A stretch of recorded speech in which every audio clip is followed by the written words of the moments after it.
Salam saudara sekalian, kembali lagi kita di dalam Kudapan Surgawi.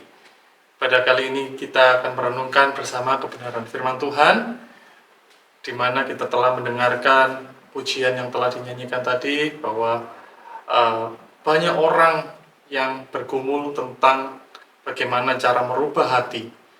Kadang seringkali seseorang bergumul tentang hati, ya, dimana memiliki karakter-karakter yang tidak baik, memiliki hati yang tidak baik. Ya, banyak orang yang bergumul bagaimana sih cara mengubah hati itu. Maka daripada itu, pada kesempatan kali ini kita akan merenungkan bersama bagaimana dan siapakah yang berkuasa untuk mengubahkan hati seseorang yang keras menjadi hati yang taat kepada Tuhan dan yang lembut. Mari kita baca bersama di dalam Yeskiel pasal yang ke-36 ayat yang ke-26.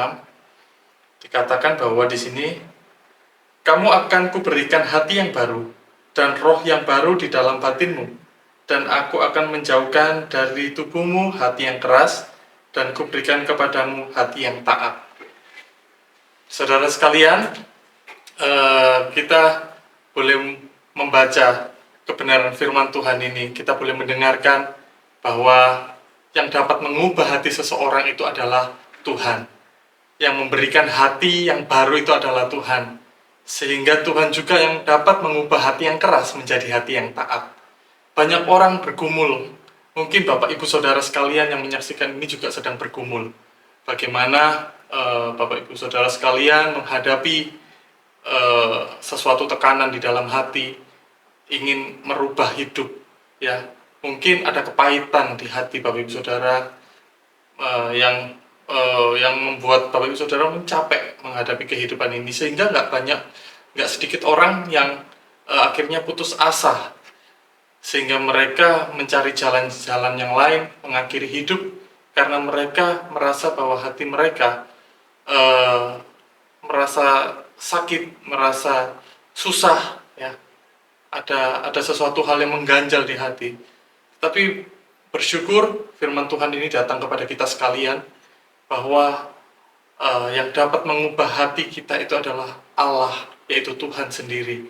Jika Bapak Ibu Saudara bergumul tentang karakter kita yang mau diubahkan oleh Tuhan, mari kita datang kepada Tuhan. Itu adalah kunci dari segala sesuatu untuk kita dapat diubahkan menjadi hati yang lembut, menjadi hati yang takut akan Tuhan. Seperti di dalam Yohanes pasal yang ke-15 ayat yang ke-7 sampai yang ke-8 dikatakan bahwa jikalau kamu tinggal di dalam aku dan firmanku tinggal di dalam kamu, mintalah apa saja yang kamu kehendaki dan kamu akan menerimanya.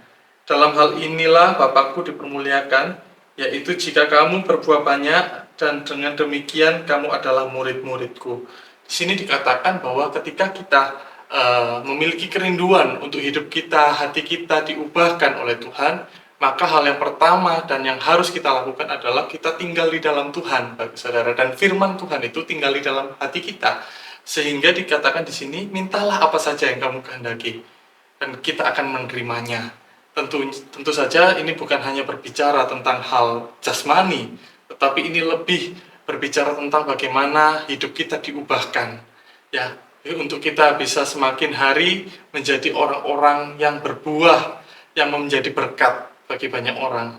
Ya, di sini dikatakan bahwa dalam hal inilah Bapakku dipermuliakan, yaitu jika kamu berbuah banyak, dan dengan demikian kamu adalah murid-muridku. Ya, Tuhan Yesus mengatakan, kalau Tuhan di dalam kehidupan kita, maka Dia yang Allah yang sanggup mengubahkan hati kita, sehingga kita mampu untuk menjalani kehidupan ini dengan kekuatan yang dari Tuhan. Dan Tuhan mampu mengubahkan kepahitan hati kita, keputusasaan hati kita, menjadi hati yang taat kepada Tuhan, dan ada pembaharuan di dalam kehidupan kita, tentunya roh yang baru, batin yang baru, sehingga ada ketenangan, sukacita, damai sejahtera yang Tuhan berikan kepada saya dan saudara. Maka daripada itu, jikalau Bapak Ibu Saudara mengalami hal yang sama, memiliki hati yang saat ini bergumul dengan Tuhan, dengan karakter-karakter saudara, ingin terlepas dari ikatan-ikatan dosa, Maka daripada itu yang terpenting adalah kita mencari Tuhan, Bapak Saudara. Jangan putus asa, andalkan Tuhan, tetap berharap kepada Tuhan. Jangan mencari kepuasan di tempat yang lain, karena tidak akan pernah kita dapatkan kepuasan di dalam dunia ini. Dan jangan putus asa jikalau Anda ingin memiliki pikiran untuk mengakhiri kehidupan ini dengan cara-cara yang tidak baik. Mari kembali kepada Tuhan. Jangan putuskan hidupmu sendiri, karena yang dapat mengubahkan kehidupan kita adalah Allah. Maka daripada itu datanglah kepada Allah. Seberat apapun persoalan Bapak Ibu Saudara sekalian, saudara-saudaraku, datang kepada Tuhan. Maka Tuhan yang akan menolong hati kita dan mengubahkan hati saya dan saudara untuk kita diperbaharui, sehingga ada semangat yang baru, ada sukacita yang baru, ada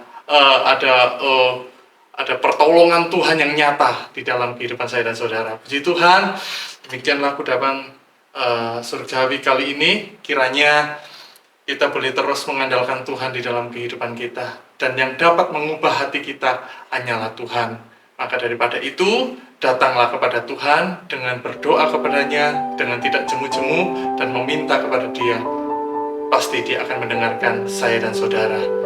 Sampai berjumpa di edisi Kudapan Surgawi berikutnya. Tuhan Yesus memberkati kita sekalian. Tuhan Yesus memberkati. Sampai jumpa.